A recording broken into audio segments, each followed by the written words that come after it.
Light, light, light, la communauté médicale médium. Dans ce nouvel épisode, je vous propose 2 résumés issus du podcast Anges, démons et outils spirituels de Medical Medium par Anthony William. Le premier résumé sera sur le chapitre Le combat de l'âme et le deuxième résumé du chapitre Protéger son âme. Mon objectif est de rendre ces enseignements accessibles aux francophones en vous transmettant les points essentiels abordés dans ces épisodes. Avant de commencer, je me présente brièvement. Je suis Pauline, la fondatrice de l'application mobile Spark Mindset, une application conçue pour créer et écouter vos playlists d'affirmations positives afin de reprogrammer votre subconscient. Très prochainement, vous pourrez également y enregistrer vos prières aux anges ainsi que vos méditations. J'ai récemment découvert les enseignements de Medical Medium et ils ont profondément résonné en moi. C'est ce qui m'a motivé à les traduire et à les partager pour en faciliter l'accès à la communauté francophone. Concernant cette traduction, j'utilise à la fois l'intelligence artificielle et des traducteurs. Bien que je m'efforce de rester fidèle au message original, il peut subsister quelques erreurs ou approximations. Par ailleurs, même si je dispose de la traduction du livre audio, je ne peux pas, pour des raisons légales et de droit d'auteur, vous la transmettre dans son intégralité. C'est donc sous forme de résumé détaillé que je vous partage aujourd'hui les éléments clés de ces 2 chapitres. Je précise également que je ne suis pas affiliée à Medical Medium, je ne suis pas affiliée à Anthony William. Mon intention est simplement de transmettre son message avec respect et clarté. Passons maintenant au résumé Le combat de l'âme. Dans cette 3e partie consacrée au combat de l'âme, Anthony William, également appelé Medical Medium, nous invite à explorer un concept ancien mais profondément symbolique, celui de la présence d'un ange sur une épaule et d'un diable sur l'autre. Vous avez sans doute déjà entendu cette expression, mais vous êtes-vous déjà demandé d'où elle vient et surtout ce qu'elle signifie réellement sur un plan spirituel et énergétique. Selon Medical Medium, cette image est bien plus qu'une simple métaphore culturelle. Elle trouve ses racines dans des traditions très anciennes, présentes dans différentes civilisations depuis des millénaires. Mais il ne s'agit pas littéralement de petites entités perchées sur nos épaules. Tout se passe en réalité au niveau de notre cerveau, et plus précisément au sein de ces 2 hémisphères. Dans les moments de tension, de doute, ou même dans les instants de calme, notre cerveau peut être influencé par des forces invisibles. Certaines sont démoniaques, d'autres angéliques.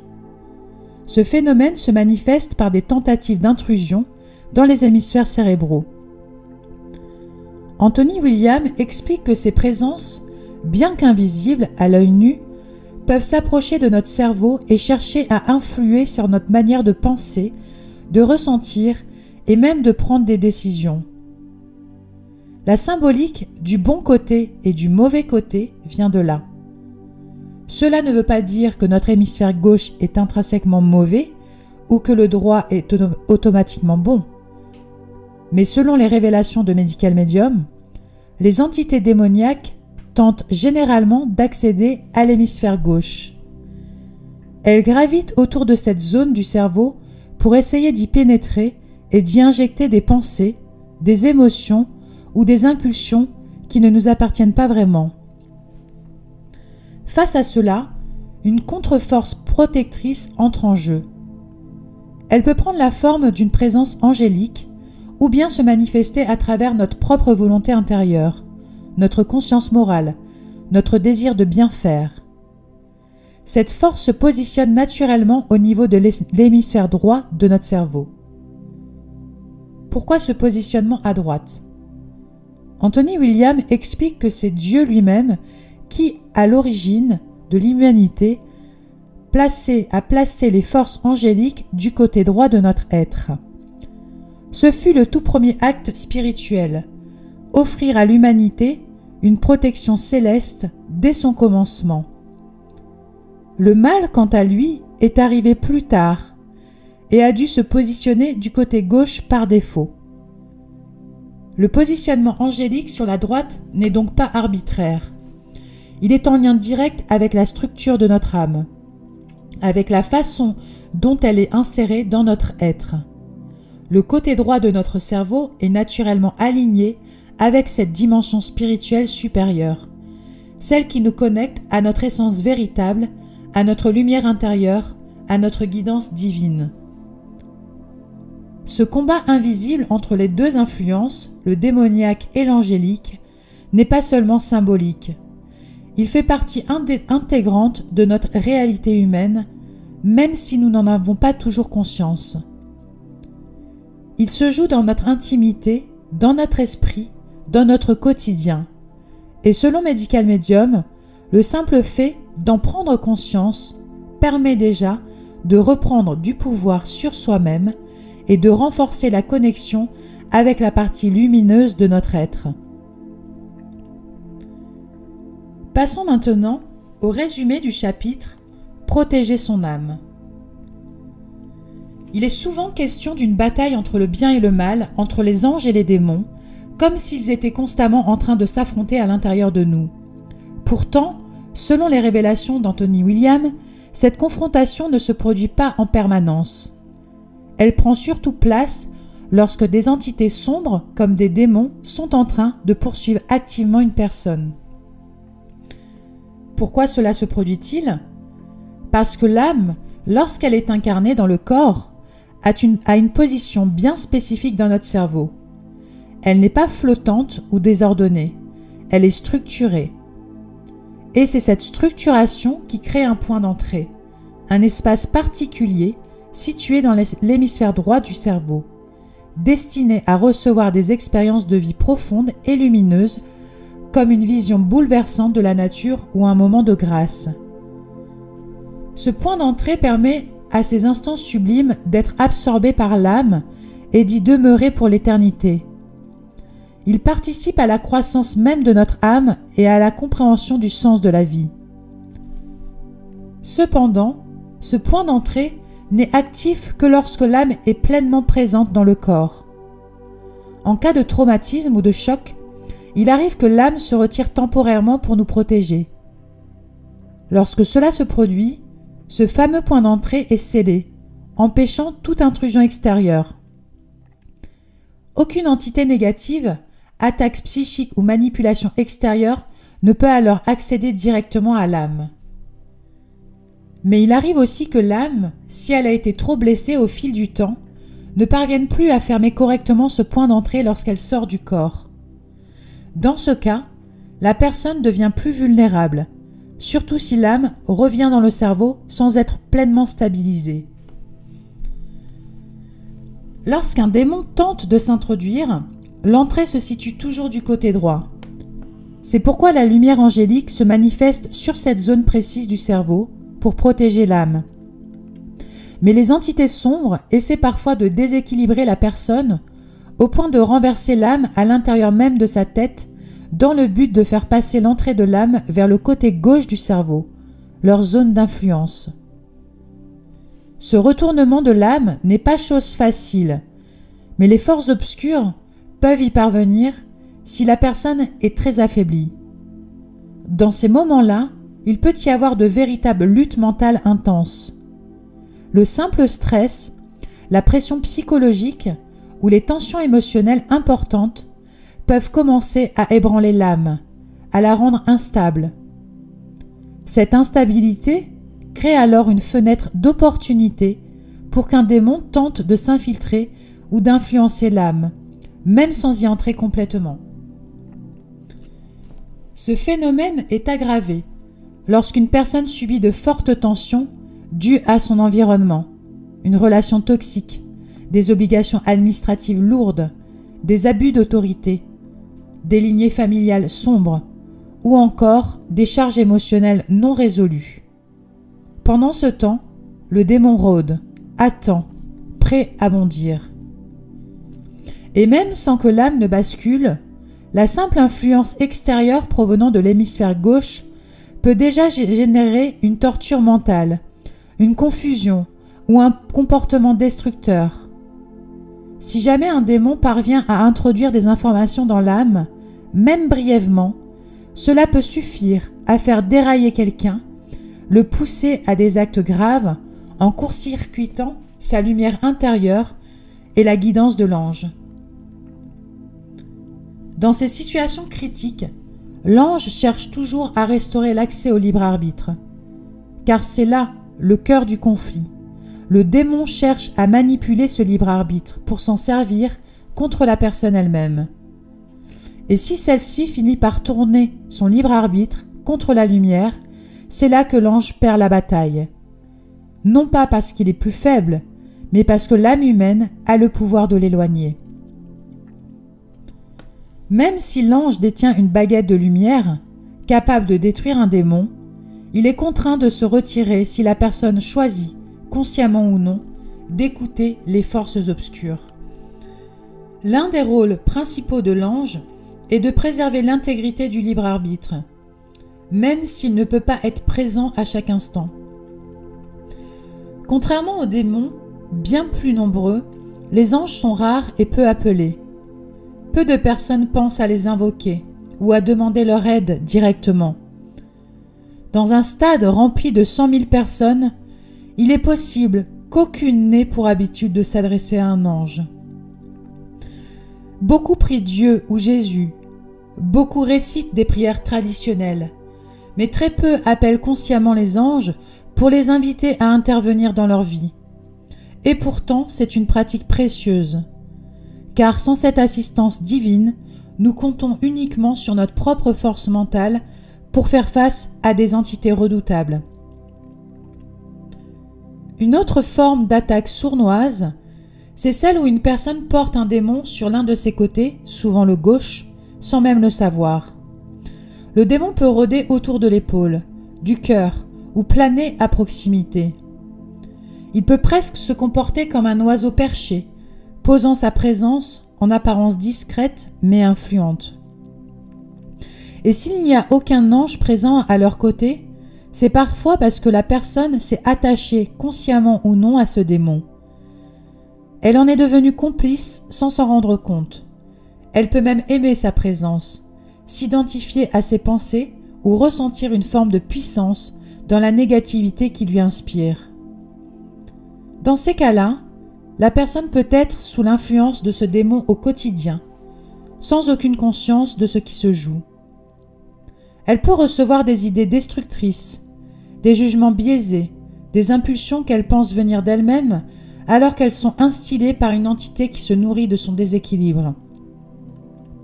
Mais fort heureusement, beaucoup de personnes possèdent aussi une force intérieure qui leur permet de résister à ces suggestions. Grâce à leur conscience, leur expérience de vie, leurs valeurs, elles arrivent à faire la différence entre le bien et le mal, à utiliser leur discernement, leur volonté de faire ce qui est juste pour se battre. Ce libre arbitre, c'est une arme puissante. Ces batailles personnelles entre la lumière et l'obscurité sont le reflet d'une guerre spirituelle intime, où nos émotions les plus profondes et nos intentions les plus secrètes sont testées. Ce que nous vivons intérieurement peut sembler invisible à l'extérieur, mais fait partie d'un plan plus large où les ténèbres cherchent à nous briser pour que nous contribuions à notre insu à une société plus sombre. Au fil des blessures, des épreuves et des souffrances, notre âme peut commencer à se déformer. À l'origine, elle est parfaitement ronde, mais les tourments psychiques et émotionnels peuvent altérer sa forme, comme si elle devait s'adapter à un terrain devenu instable. Dans certains cas, cette transformation va jusqu'à créer un coin, une anomalie dans sa forme. Cette image est à l'origine de l'expression bien connue « les recoins sombres de l'esprit ». Ces coins sont réels, d'un point de vue énergétique, et s'ils deviennent trop aigus, trop marqués, une fissure peut apparaître. Et c'est là que le danger s'installe. Une petite brèche dans l'âme suffit à offrir un point d'accès à une entité sombre. Les démons sont à l'affût de ces failles, Il recherche les âmes abîmées, fragiles, endommagées, car ce sont elles qu'ils peuvent le plus facilement influencer ou envahir. Ce processus est distinct du point d'entrée naturel de l'âme dont nous avons parlé plus tôt. Ici, il s'agit de fractures de l'âme. Ces fractures apparaissent souvent après des événements extrêmement douloureux, une séparation traumatisante, un deuil brutal, une injustice grave, etc. Prenons l'exemple d'un divorce particulièrement difficile. L'âme peut se briser en partie, se déformer à un tel point qu'un démon parvient à pénétrer ou à influencer la personne au plus profond de son être. Dans certains cas, cela peut mener à une tristesse tellement accablante que la personne en vient à envisager de mettre fin à ses jours. Mais même lorsqu'une âme n'est pas fracturée, la simple présence de coins et d'irrégularités attire l'attention des forces obscures. Ces irrégularités ne sont pas toujours négatives. Elles sont aussi le reflet de notre évolution spirituelle. Ce sont les cicatrices de nos combats, les traces de nos apprentissages. Car les épreuves façonnent l'âme, la rendent plus vaste, plus sage. Une vie difficile peut créer une âme extraordinairement lumineuse, plus profonde, plus généreuse. Les démons s'en prennent à ces âmes non pas parce qu'elles sont faibles, mais parce qu'elles sont puissantes. C'est cette lumière intérieure qu'ils cherchent à éteindre. Face à tout cela, que pouvons-nous faire pour guérir et protéger notre âme ? Anthony Williams nous offre un outil précieux, la lumière spirituelle du libre arbitre. Une pratique de visualisation puissante qui permet de restaurer la forme originelle de l'âme et de la renforcer contre les attaques démoniaques. Commencez par imaginer votre âme comme une sphère de lumière, une boule rayonnante qui contient votre essence la plus pure. Elle n'a pas besoin d'être parfaitement brillante. Vous pouvez la voir comme une lueur douce, chaleureuse, enveloppante. Peu importe si sa forme n'est pas tout à fait régulière. L'important est d'en prendre conscience. Puis avec calme, observez cette sphère. Ressentez s'il y a des perturbations, des endroits flous, des coins ou des zones sombres. Ne les jugez pas. Accueillez simplement leur présence. Ce sont les marques laissées par vos expériences. Maintenant, à l'aide de votre esprit et de votre libre arbitre, dirigez une lumière de guérison vers ces coins. Remplissez-les de lumière. Laissez cette énergie lumineuse adoucir les angles, réparer les fissures, lisser les déformations. Visualisez votre âme qui se restructure, redevenant ronde, stable, paisible.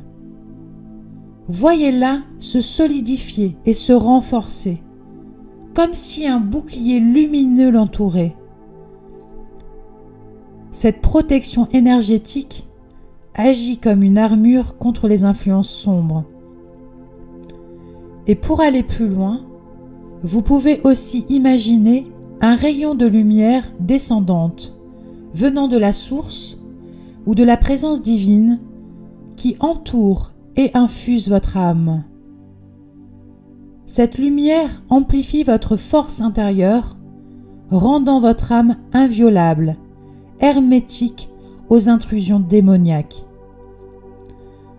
Que vous ayez l'intuition que votre âme est blessée ou non, cette visualisation est une forme de soin spirituel préventif et réparateur. En conclusion, l'âme humaine est précieuse, fragile, mais aussi extraordinairement puissante. Elle est constamment en interaction avec des forces invisibles, des mémoires, des influences, qu'elles soient lumineuses ou obscures. Comprendre ce fonctionnement, comme nous l'enseigne Anthony Williams à travers son œuvre de transmission, permet de reprendre conscience de notre pouvoir intérieur. Il ne s'agit pas de vivre dans la peur des démons ou de sentir constamment attaqué ou de se sentir constamment attaqué, mais de reconnaître que le monde spirituel est vivant et que notre responsabilité est d'honorer et de protéger notre âme. En appelant les anges, en pratiquant la visualisation de la lumière, en choisissant consciemment de nourrir notre cœur avec des pensées et des actes lumineux, nous offrons à notre âme un environnement sain pour grandir. La croissance de l'âme ne dépend pas d'une vie parfaite. Elle se fait à travers les défis, les tempêtes, les reconstructions. Chaque cicatrice peut devenir une source de lumière, et chaque pas vers la conscience est une victoire sur l'ombre. Alors souvenez-vous, votre libre arbitre est sacré, votre lumière est précieuse, et votre âme mérite d'être aimée, protégée et honorée. Voilà, c'est la fin des résumés. Merci beaucoup pour votre écoute. Utilisez ces outils précieux. Ça a été très puissant d'ailleurs pendant cette lecture. Et voilà, j'espère vous transmettre toutes ces belles énergies et que vous puissiez les utiliser. On se dit à la prochaine fois pour le prochain résumé. Bye bye.